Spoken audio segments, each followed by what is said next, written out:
වෙනද වගේම අදත් පිළිගන්නවා සිනමා රිවියව් කැෆේ චැනල් එකට.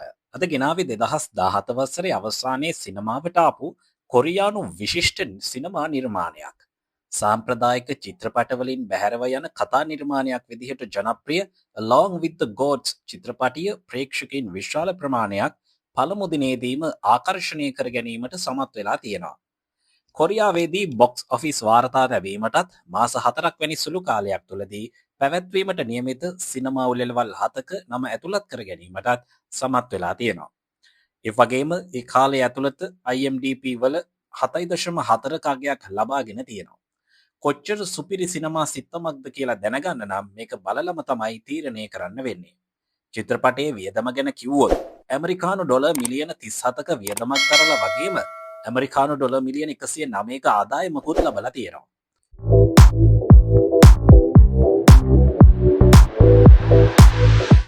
කොරියාවේ නගරයක ඉතා උස්ස ගොඩනැගිල්ලක් ගිනි ගන්නවා. එකපාරටම කිම් කියන ගිනි නිවන බටයා කුඩා දරුවෙක්ව පරිස්සමෙන් තුරුළු කරගෙන පහළට පනිනවා. ලනුව නිසා තත්පර කිහිපයක් ඔවුන් එල්ලී සිටින අතර ලනුව පිච්චී යාම නිසා දෙදෙනාම පහළට වැටෙනවා. වාසනාවකට මෙන් ඔවුන්ව ආරක්ෂිතව අල්ලා ගැනීමට වායු මෙට්ටයක් හෙවත් එයාමැට්ස් ඒ වන විටත් එහි තියෙනවා. ඔවුන් ඒ මත පතිත වී පාරට විසි වෙනවා. එතනදි කිම් දරුවා ආරක්ෂා කිරීමට තමන්ගේ ශරීරය මුලින්ම බිම වදින්න සලස්වනවා. ඔහුගේ ඔළුව වැඩි තමන්ගේ මුළු ජීවිත කාලයම ඇස් ඉස්සරහා මැවිලා පේන්න ගන්නවා. ඉන්පසු දරුවා ඇගේ දෙමාපියන් වෙත දිවයාන අතර කිම් ඇගෙන් සාමාන්‍ය ප්‍රශ්න කිහිපයක් ඇසීමට ඇය පසුපස ගියත් එම පවුලේ අය ඔහුව නොසලකා හරිනවා. එක පාරටම කටහඬක් ඔහුගේ නම අමතන අතර ඔහු හැරී බලන විට ලී සහ හේ තමන් නැතුරු බලා සිටිනවා දකිනවා. මේ අය පරලොව ආරක්ෂකයින් වන අතර ඔවුන් කිම්ට දන්වන්නේ ඔහු බිමට වැටුණු විට මිය ගිය බවයි. කිම් තමන්ගේ සගයන් තම මල්ලසිටුරු අසල හඬා වැළපෙනවා දකින අතරේ ලී පැහැදිලි කරන්නේ දින 49ක් පුරා පැවැත්වෙන නඩු විභාග 7කදී ඔහුව ආරක්ෂා කිරීමට ඔවුන් දෙදෙනා පැමිණි බවත් ඔහු ඉතා දුර්ලභ ගණයේ උත්තම ආත්මයක් බවත්ය. කිම් තමන් මියගිය බව පිළිගන්න ප්‍රතික්ෂේප කරනවා. මොකද ඔහු තමන්ගේ කතා කරන්න බැරි ඇහෙන් නැති අම්මා ගැන කනගාටු වෙන නිසා. නමුත් එක පාරටම ద్వාරයක් මතුවෙලා ඔහුගේ ආත්මය ඒ තුළට ඇදගන්නවා. මේ අතරේ ආරක්ෂකයෙක් වන ගංරිම් කිම්ගේ අවමංගල්‍යයට එනවා. එතනදී කිම්ගේ අම්මා දිගටම කිම්ගේ පින්තූරය දිහා බලාගෙන ඉන්නවා. ඇගේ අනික් පුතා සූහොන් මිනි පෙට්ටිය ගෙනියන්න ළඟ නිසා එතනින් යන්න කිව්වත් ඇය ප්‍රතිචාර දක්වන්නේ නැහැ. පරලොවේ දොරටු අසලදී හේ කිම්ට පරලොවේ රජු සහ අවසන් විනිශ්චයකරු වන යොම්රා රජුගේ ප්‍රතිමාව පෙන්වනවා. ඉන්පසු ගංරීම් ඔවුන් හා එකතු වෙනවා. ඔහු තමයි කණ්ඩායමේ ප්‍රධානියා බවත් පසුගිය සියවසේ ආත්ම 47ක් පුනරුත්පත්තිය ලබා දුන් බවත් හෙළි කරනවා. ඔහු කිම්ව උත්තම ආත්මයක් ලෙස හැඳින්වුවත් කිම් තමන් එසේ නොවන බව කියනවා.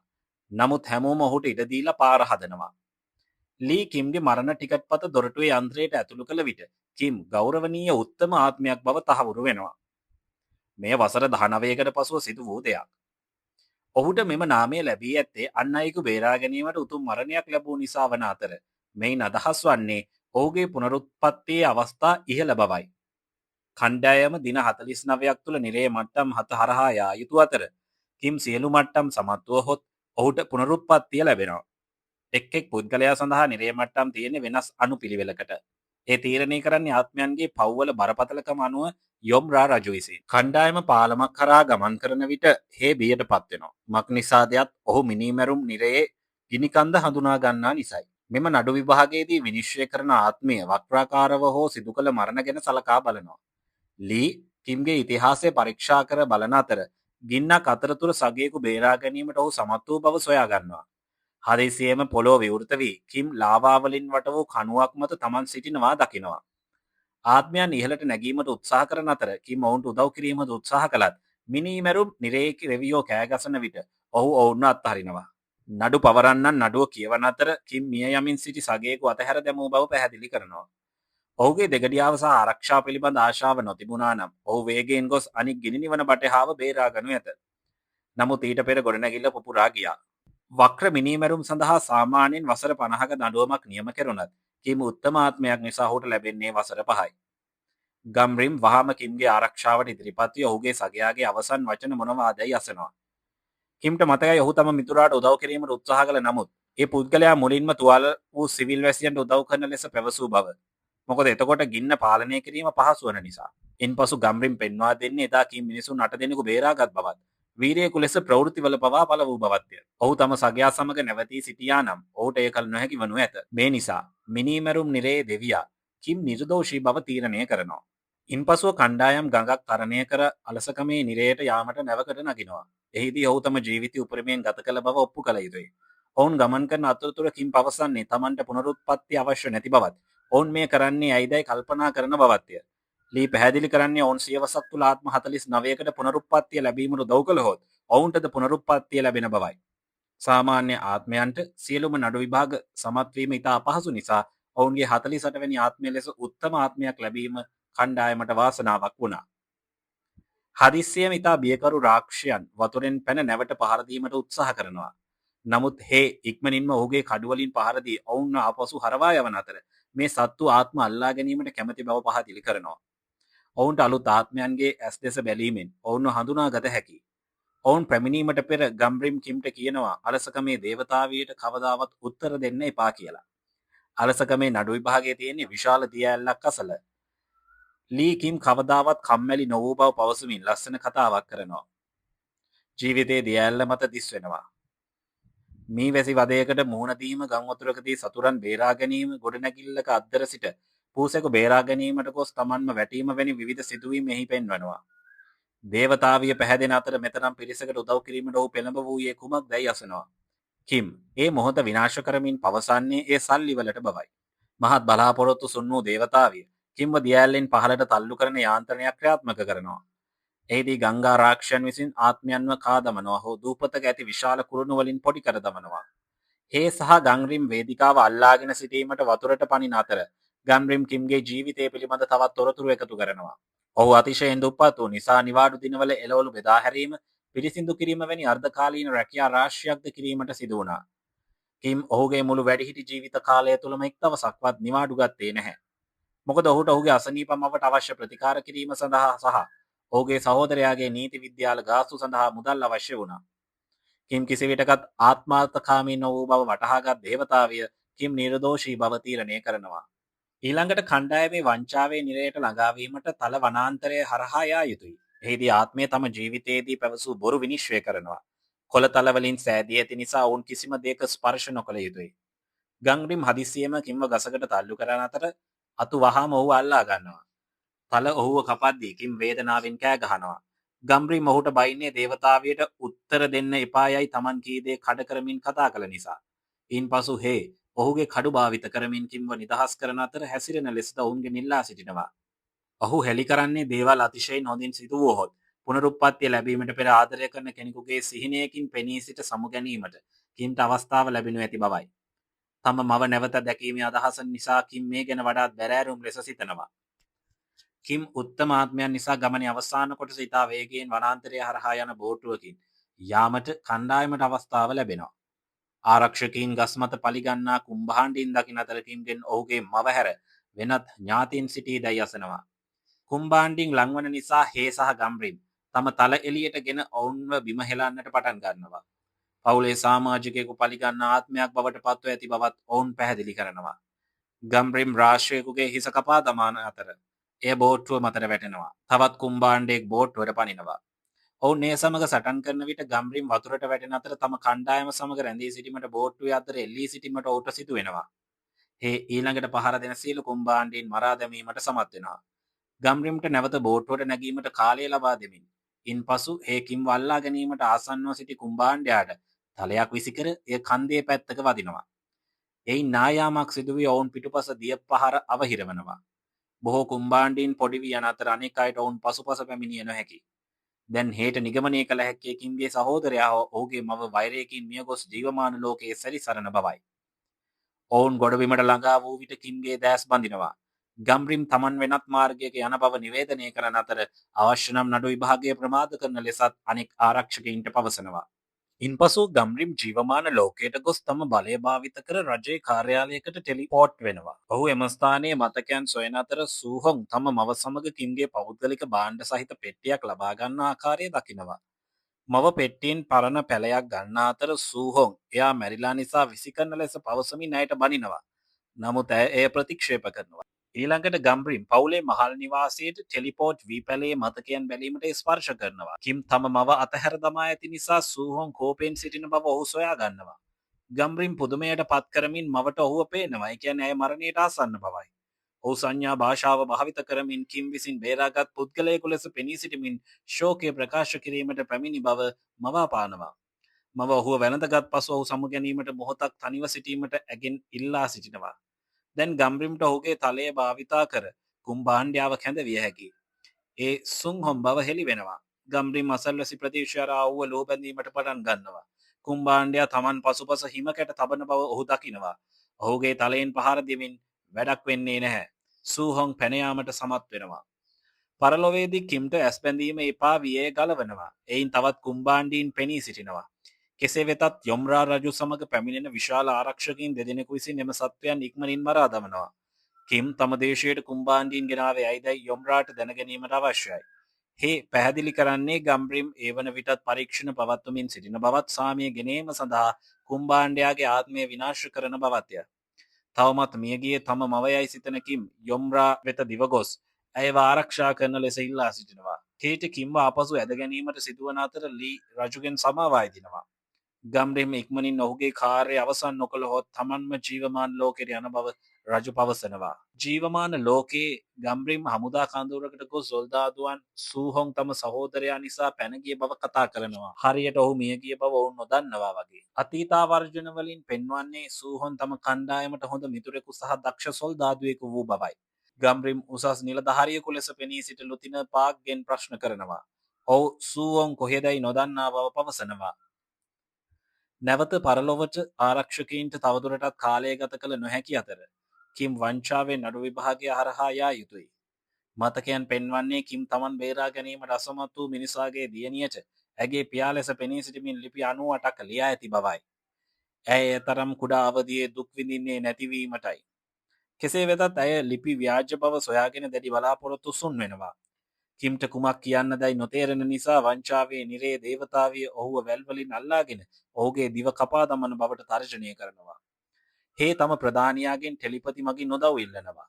එබැවින් ගම්බ්‍රිම් පාක්ට පවසනවා සූහොන් මියගොස් ඇති බව තමන් දන්නා බව. ඉන්පසු ඔහු කාර්යාලයෙන් පිටව යනවා. ඉන්පසු ඔහු ලීගේ මනසට සම්බන්ධ වී ඇය හරහා කතා කර පැහැදිලි කරන්නේ කිම් තම මවටද ව්‍යාජ ලිපි ලියා ඇති බවයි. සෑම දිනකම අඩුවැටුප් ලබන සේවකයෙකු වීම වෙනුවට බිරිඳක් සහ දරුවෙකු සමග විශිෂ්ට ජීවිතයක් ගත කරන බව මවාපෑ බව. ඔහු මේ කළේ තමා මව ඇගේ අසනීපට එරෙහිව සටන් කිරීමට අත් නොහරිනු පිණිස වන අතර එය සාර්ථක වුණා. මන්ද දැන් ඇය සාමාන්‍ය ජීවිතයක් ගත කරනවා. එම ලිපි දැරියට දැගේ ශෝකය අතරතුර ශක්තිමත්ව සිටීමට දිරිමත් කළ අතර කවුරුන්නෝ තමන් දෙස බලා සිටින බව හැඟුණු නිසා ඇයට ඉදිරියට යාමට උපකාර වුණා. දේවතාවිය තේරුම් ගන්නවා කිම් යනු උත්තමාත්මයක් බව. සාමාන්‍යයෙන් ඔවුන් නඩු විභාගයකින් තොරව ඇගේ නිරය හා ගියත් අද නඩු පවරන්නන් බොරු කී බව ඇයට පවසනවා.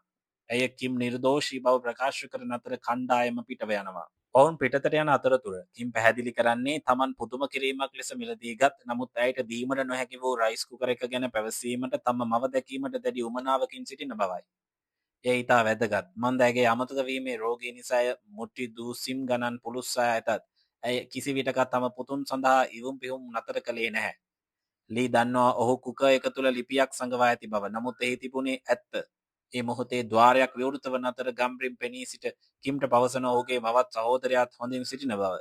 කිම් ඉවතට ගිය පසු ගම්බ්‍රිම් ආරක්ෂකයින්ට ඇත්ත පවසන අතර ඒ ගැන බලා ගන්නා බවට පොරොන්දු වෙනවා. ඉන්පසු ගම්බ්‍රිම් නිවැරදි මතකය සොයා ගැනීමට තවත් හමුදා කඳවුරකට යනවා. ඔහු දකින අලුත් සොල්දාදුවෙකු වන වොන් තම රයිෆලේ හොඳින් හසුරුවන්නේ නැතුව අත්වැරදීමකින් සූහොන්ට වෙඩි තබන ආකාරය. සූහොන් ඔහුට කියනවා පාක්ට උදව් ඉල්ලා කතා කරන ලෙසත් වෙන කිසිවෙකුට දැනගැනීමට ඉඩ නොදෙන ලෙසත්. පාක් පැමිණෙන විට සූහොන් ඒ වන විටත් මිය ගොස් සිටිනවා. එබැවින් පාක් මරණයට හේතු වූ උන්ඩේ ඉවත් කර ඔවුන් සිරුර වලලා පිරිසිදු කර සිදු වූ දේ සංගවන බව නිවේදනය කරනවා. සිරුර ගැහෙන ආකාරය දකින විට ගම්බ්‍රිම්ට රණශූරයෙකු ලෙස ඔහුගේ අතීතය සහ යුද පිටියේදී තම පියා මිය යන ආකාරය දුටු හැටිත් මතක් වෙනවා. ඔහු නගරයට ආපසු පැමිණි විට ගම්බ්‍රිම් දකිනවා සොල්දාදුවන් සූහොන්ගේ මවට තම පුතා අතුරුදන් වී ඇති බව පවසන ආකාරය. එයින් ඔහුට තම පියාගේ සිරුර අසල තම මව හැඬූ අයුරු මතක් වෙනවා. පරලොවදී කණ්ඩායම ඉතා සීතල අසාධාරණ නිරය හරහා ගමන් කරනවා. එහිදී අසාධාරණකම් කළ අයව විනිශ්චය කරනවා. කිම් හැම විට මුදව් කිරීමට උනන්දු වූ කෙනෙක් නිසා ඔහුට නඩු විභාගයකින් තොරව සමත් වීමට ලැබෙනවා. කෙසේ වෙතත් කුම්බාණ්ඩයාගේ බලපෑම් නිසා හදිසියේම අයිස්කඳු ඔවුන් පිටුපසින් කඩා වැටෙන්න පටන් ගන්න අතර කේබල් කාර්යයට නැගීමට තිදෙනාටම දුවන්න සිදු වෙනවා. ඒ තප්පර කිහිපයක් සෙලවුණත් ඔවුන් පැන යාමට සමත් වෙනවා.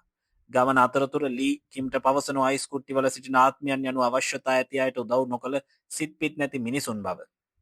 ගම්රිම් වැනි ඉහළ ශ්‍රේණි අයෙකු නොවන්නේ නම් ආරක්ෂකීන්ට ඔවුන් ජීවත්ව සිටි කාලේ මතකයන් නොමැති බවද ඇය හෙළි කරනවා. ඔවුන් මතකයන් ගැන කතා කරන අතරතුර හේ අත්වැරදීමකින් කිම්ට කියන ඔහුගේ සහෝදරයා මිය ගිය බව. ගම්රිම් සූහොන්ගේ සිරුර ගොඩ ගැනීමට පටන් ගන්නා විට කේබල් කාර්යය නැවතත් සෙලවෙන අතර කේබලයක් කැඩී යනවා. ලී වැටීමට ආසන්න වන නමුත් හේ නියමිත වෙලාවට ඇය වල්ලා ගන්නවා. නමුත් ඔහුත් ලිස්සා යාමට පටන් ගන්නවා. කිම් වහාම කැඩුණු කේබලයේ භාවිත කර පහළට බැස ආරක්ෂකින් බේරා ගන්නවා. අවසානයේ තමන්ට පුනරුත්පත්තිය ලැබීමට අවශ්‍ය බවත් ඒ තම මව දැන් තනි වී ඇති නිසා ඇය සමග සිටීමට බවත් ඔහු ප්‍රකාශ කරනවා. ඉන් පසු හේ ගම්රිම් මසල පෙනී සිට ඔහුව විනාශ කරනවා වෙනුවට සිරුර ගොඩ ගැනීම ගැන ඔහුට බනිනවා. මේ මනුෂ්‍ය ලෝකයේ අවුල් කරන බව පවසනවා. ගම්රිම් පවසනවා මවට සත්‍ය දැන ගැනීමට සහ සමු ගැනීමට අවමංගල්‍යයක් ලැබීමට වටින බව. පරලොවේ නීති උපුටා දක්වමින් හේ තම තලයෙන් ගම්රිම්ට පහර දීමට පටන් ගන්නවා. නමුත් ගම්රිම් පහසුවෙන් සියලු පහරවල් වළක්වා ඒව ආපසු යවනවා. මේ අතර පාක් උත්සාහ කරන්නේ උසස් නිලධාරීන් ප්‍රශ්න කිරීමට පෙර වොන්ට නිවාඩුවක් ගන්නා ලෙස ඒත්තු ගැන්වීමටයි. කුම්බාණ්ඩයා ඔවුන්ව හොල්මන් කරන අයුරු දැක ගත හැකි. පසුව ගම්රිම් වන්න සමාජ ශාලාවකට පසුපස යනවා. ඔහු එය දකිනවා. කුම්බාණ්ඩයා වොන්ට ඉහලින් ඩිස්කෝ බෝලය මත වෙවුලන ආකාරය. එය වැටීමට පෙර ගම්රිම් සූහොන්ව සමාජ ශාලාවෙන් එළියට පන්වා දමා ద్వාරයක් විවෘත කර ඔහු ඒ තුලින් තල්ලු කරනවා. ඉන් පසු දෙදෙනාම වාතේ පාවිමින් පෙනී සිටින අතර යම් පොරබැදීමකින් පසු සූහොන් ගම්රිම්ම තල්ලු කර කුරුණක් මතට පනිනවා. ගම්රිම් තවත් ద్వාරයක් භාවිත කර ඉහළට ගොස් කුම්බාණ්ඩයාව ගොඩනැගිල්ල වටා බැඳ අල්ලා ගැනීමට තම තලය සක්‍රිය කරනවා. ගම්රිම් වෛරය ගැන සඳහන් කළ විට සූහොන් හෙළි කරන්නේ තමන් තම සහෝදරයා සමග තරහක නැති බවත් තමන් තරහා වී ඇත්තේ තමන්ව පණපිටින් වල දැමූ නිසා බවත්ය. ගම්රිම්ට මතක් වෙනවා තමන්ගේ පියාද පණපිටින් සිටි නමුත් මලසිරුර ගොඩක් යට මිය ගිය ආකාරය. ඉන්පසු සූහොන් කුළුණේ විදුලිය අවුල් කර මුළු නගරයේම විදුලිය විසන්ධි කරනවා. මේ අතර වොන් පාක් හමු වී තමන්ට පාපොච්චාරණය කිරීමට අවශ්‍ය බව පවසනවා. නමුත් ඒ තමන්ගේ තනතුරට බලපාන නිසා පාක් එය තහනම් කරනවා. පරලොවේදී කණ්ඩායම ද්‍රෝහිකමේ නිරයට යන අතරතුර ස්වර්ගීය මාර්ගය හරහා ගමන් කරනවා. මෙහිදී විශ්වාසය පළුදු කළ ආත්මයන් කන්නාඩිය තුළ ස්ථිර කර විනාශ කරනු ලබනවා. දෝහි ක්‍රමේ දේවතාවිය සමාව දෙන්නේ ආත්මාර්ථකාමී නොවන හෝ ධාර්මික වූ ලස්සනාකාරයේ ද්‍රෝහිකම් වලට පමණයි. ඒ කියන්නේ කිම් වැනි ධාර්මික මිනිසෙකුට මෙම මට්ටමද නිකම්ම සමත් වීමට ලැබෙනවා. ඔවුන් විවෘත භූමියකට ළඟා වූ විට ගම්රිම් ආපසු පැමිණ පැහැදිලි කරනවා උසස් පාසල අවසන් කිරීමෙන් පසු කිම් නැවත තම පවුල බැලීමට නොගිය නිසා සූහොන්ට තම සහෝදරයා ගැන අමතක වී ඇති බව. ඔහු ඔවුන්ට මුදල් පමණක් යවූ බව. කිම් ගම්රිම්ගෙන් තම සහෝදරයාගේ ආත්මය විනාශ නොකරන ලෙස අයදින අතර වොන් කිම්ගේ මවට සිරුර ඇති ස්ථානය සහිත සිතියමක් තබනවා. කණ්ඩායම අවසානයේ ප්‍රචණ්ඩත්වයේ නිරේ දොරටුව වෙත ළඟා වෙනවා. ඒ රික්ත ගිලා බැසීමේ කුහරය ලෙස හැඳින්වෙනවා. එහි ගැඹුර රඳා පවතින්නේ ආත්මීය අපරාධය මතයි. කිම් උත්තම ආත්මයක් නිසා මෙය එතරම් ගැඹුරු නොවිය යුතුයි. එබැවින් හේ ආරක්ෂකයින් ඔහු පසුපස යාමට පෙර ඔහුව ඇතුළට තල්ලු කරනවා. ජීවමාන ලෝකයේදී ගම්රිම් දකිනවා වොන් සේදෙවි නසා ගැනීමට උත්සාහ කරනවා. සූහොන් එය දකින අතර ගම්රිම්ගෙන් ඔහුව බේරා ගන්නා ලෙස ඉල්ලා සිටිනවා. ඒ වෙනුවෙන් තමන් ඔහු ඉල්ල ඕනෑම දෙයක් කරන බවට පොරොන්දු වෙනවා. කිම්ට උදව් කිරීමේ බලාපොරොත්තුවෙන් ගම්රිම් ලනුව කපා වොන්ව බේරා ගැනීමට උත්සාහ කරනවා. කෙසේ වෙතත් ජීවමාන ලෝකයට මැදිහත් වීම නිසා කිම් ඉතා වේගයෙන් විශාල ගලක් මතට වැටෙනවා. එය ඇලවී ඔහු නැවතත් වැටෙනවා. කිම් වැටෙන ලීව අල්ලා ගන්නවා. නැවතත් තම සිරුර පලිහක් ලෙස භාවිත කිරීමට සූදානම්ව. එවිට සූහොන් ගම්රිම් ලවා වොන්ට පවසනවා ඔහු කිසිම වරදක් නොකළ බවත් අතීතය ගැන තවදුරටත් නොහැඬිය යුතු බවත්. වොන්ට සැනසීම ලැබෙන විට ගිලා බැසීමේ කුහරයේ වැටීම නතර වන අතර කණ්ඩායම ආරක්ෂිත වෙනවා. ඉන්පසුව කිම්බ නඩු විභාගයට ලක් කරන අතර ඔහුට නව යොවුන් වේදී තම මව නිදා සිටියේදී මන්ද පෝෂණයෙන් පෙළුණු සූහොන්ට පහර දුන් බවත් ඒ ගැන කිසිදා සමාව නොගත් බවත් හෙළි වෙනවා. ඇත්ත වශයෙන් මෙම රණ්ඩුවෙන් පසුව තමයි කිම් පැන ගොස් නැවත කිසිදා නොපැමිණියේ. ප්‍රචණ්ඩත්වයේ දෙවියා ඔහුව වරදකරු කරන අතර කිම් යටතේ ඇති පොළොව කඩා වැටී බලාපොරොත්තුව සුන් වූ ආත්ම දසදහස් ගණනක් පෙන්වනවා. හේ ගම්රිම් සමග කතා කිරීමට ద్వාරයක් විවෘත කරනවා. ඔහු දැනට සූහොන්ගේ සිරුර ගොඩ ගනිමින් සිටිනවා. ගම්රිම් ඔවුන්ට ඒකාබද්ධ නඩු විභාගයක් ඉල්ලා සිටින ලෙස පවසනවා. එබැවින් ලී එසේ කරනවා. මේ අදහස් කරන්නේ ඊළඟ නඩු විභාගයේදී කිම් වරදකරු වුවහොත් ඔහුට ද්විත්ව දඬුවමක් ලැබෙන ඇතු අතර ඔහුගේ ආරක්ෂකයින්ගේ වරප්‍රසාද අහිමි වනු ඇති බවයි. දෙවියා ගනුදෙනුවට එකඟ වෙනවා. එබැවින් දැන් කණ්ඩායමට පුත්‍ර ස්නේහය නොදැක්වීමේ නිරයට ළඟාවීමට සදාකාලික කාන්තාරය හරහා ගමන් කළ යුතුයි. මේ අතර ගම්බිම් සූහොන්ගේ සිරුර විනාශ කරන නිසා ඔහු තවදුරටත් කුම්භාණ්ඩයෙක් නෙවෙයි. නමුත් ඔහුගේ ආත්මය ඉදිරියට යාමට පෙර 3 වතාවක් තම නිවසට පැමිණිය යුතුයි. ඔවුන් නැවිදින අතරතුර සූහොන් පැහැදිලි කරන්නේ නඩු විභාගයේදී ඔවුන් දුටු රණ්ඩුව ආරම්භ වූයේ තමන් අවදි වූ විට කිම් තම මවගේ මුහුණට කොට්ටයක් තැබීමට සූදානම්ව සිටිනු දුටු නිසා බවයි. ඒ සමගම ලී මෙම මතකය දකින අතර කිම්ගෙන් අසන ඔහු තම මව මරා දැමීමට උත්සාහ කළාද කියා. කිම් හෙළි කරන්නේ තමන්ට තම පුළු මවුනම මරා දැමීමට අවශ්‍ය වූ බවයි. මන්ද ඔවුන්ට කිසිදු බලාපොරොත්තුවක් නොතිබූ නිසා. තමන් සේදෙවි නසා ගැනීමට නිතිපෙතිපයවා සූදානම් කරගෙන සිටි බව. කෙසේ වෙතත් ඔහුට එය කළ නොහැකි වූ නිසා ඔහු තම පවුල ආරක්ෂා කිරීමට පලා ගොස් ඒ සඳහා වන්දි ගෙවීමට තම ජීවිතයේ ඉතිරි කාලය මුදල් විපියමින් ගත කළා. හමුදා කඳවුරේදී කිම්ගේ මව කරුණාකර මගේ පුතාව සොයා දෙන්න යනුවෙන් සඳහන් කර පුවරුවක් සමග පැමිණෙනවා. මුරකරුවා ණයව නැවැත්වීමට උත්සාහ කළත් එම කාන්තාව ගේට්ටුව හරහා දිව ගොස් පාක්ට මුහුණ දෙනවා. ඔහු පුවරුව විසි කරනවා. ඔහු ඇය එළියට දැමීමට උත්සාහ කරන විට ඇය සිතියම එළියට ගන්නවා. ඒ සමගම කණ්ඩායම වටා රාක්ෂයන් පෙනී සිටින අතර හේට තනිවම ඔවුන් සමග සටන් කිරීමට සිදු වෙනවා. හැකිතරම් තම තල භාවිත කරමින් පා කෑගසනවා. සූහොන් පැනගියකු අය බවත් කාන්තාව තල්ලු කරනවා. ඇය ඇද වැටෙන අතර ගිලන් රථයකින් රැගෙන යනවා. මේ සියල්ල දකින කෝපයට පත් සූහොන් නැවතත් කුම්භාණ්ඩයෙකු බවට පත් වෙනවා. ඔහු ගංරිම්ම කොතරම් බලයකින් තල්ලු කරනවාදයත් ඒ කම්පන තරංගයකින් නිකුත් කරනවා. ඒ කඳවුරේ සිටින සියලුම සොල්දාදුවන් බිම හෙලාන අතර පරලොවේ වැලි කුණාටුවක් නිර්මාණය කරනවා. ඉන්පසු සූහොන් දරුණු සුලි කුණාටුවක් බවට පරිවර්තනය වී විශාල ප්‍රමාණයකට වැටෙන අතර අකුණු සහ ගිනි බෝලවලින් කඳවුරු විනාශ කිරීමට පටන් ගන්නවා. ගම්රිම් ප්‍රදේශය පුරා ටෙලිපෝට් වී පාක් හැර අනිකුත් සියලුම සොල්දාදුවන් බේරා ගන්නවා. පාක් ට්‍රක් රථයකට ළඟාවීමට දුවනවා.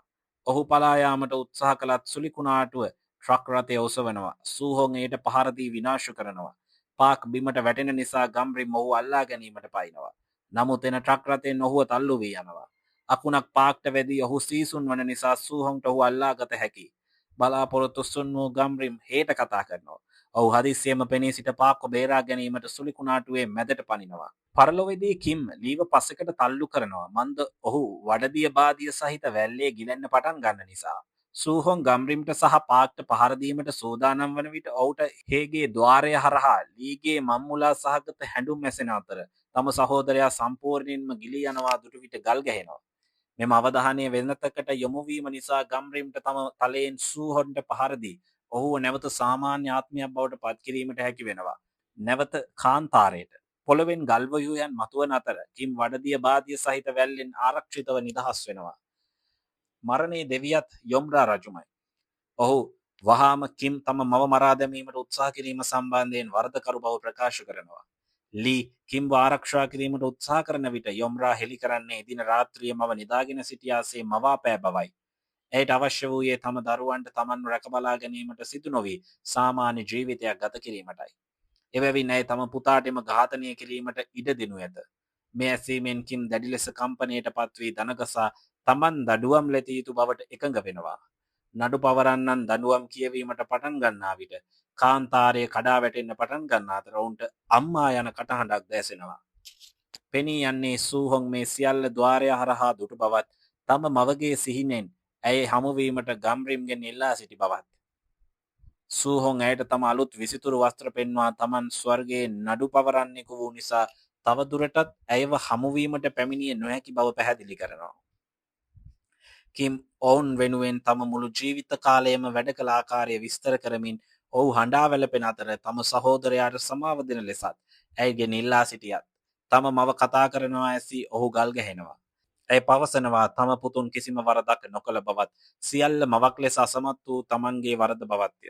එසේ පවසාය ඔහුගෙන් සමාවයද ඔහුව වැනඳ ගන්නවා. මේ සියල්ල දකින කිම්ට දැඩි කම්පනයක් ඇති වෙනවා.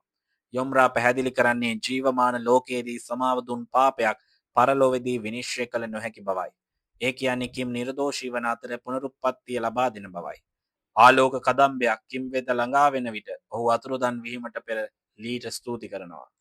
ජීවමාන ලෝකයේදී ගම්රිම් හේට පවසනවා සූහංග පරලොවට මඟ පෙන්වන ලෙස. මන්ද හෝද උත්තමාත්මයක් බවට පත්ව ඇති නිසයි.